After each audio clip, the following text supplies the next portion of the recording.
ನಮಸ್ತೆ ಗೆಳೆಯರೆ. ನೀವು ಕೋಟ್ಯಂತರ ಭಕ್ತರು ಪೂಜಿಸುವ ಶ್ರೀ ರಾಘವೇಂದ್ರ ಸ್ವಾಮಿಗಳ ಬಾಲ್ಯದ ಬಗ್ಗೆ ಕೇಳಿದ್ದೀರಾ? ಇಂತಹ ವಿಷಯಗಳನ್ನು ತಿಳಿಯಲು ನಮ್ಮ ಈ ಚಾನೆಲ್ ಅನ್ನು ಸಬ್ಸ್ಕ್ರೈಬ್ ಮಾಡಿ.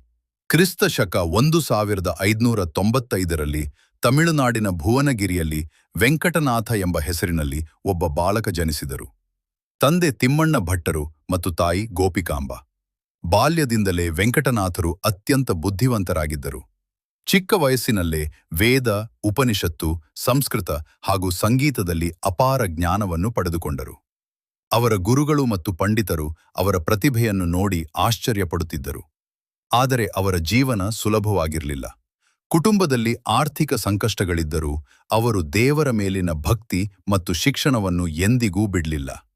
ಈ ಬಾಲಕನೇ ಮುಂದೆ ಲಕ್ಷಾಂತರ ಭಕ್ತರ ಆರಾಧ್ಯ ದೈವವಾದ ಶ್ರೀ ರಾಘವೇಂದ್ರ ಸ್ವಾಮಿಗಳಾದರು. ಮುಂದಿನ ಭಾಗದಲ್ಲಿ ವೆಂಕಟನಾಥರು ಹೇಗೆ ರಾಘವೇಂದ್ರ ಸ್ವಾಮಿಗಳಾದರು ಎಂಬ ರೋಚಕ ಕಥೆಯನ್ನು ನೋಡೋಣ. ಜೈ ಶ್ರೀರಾಮ್.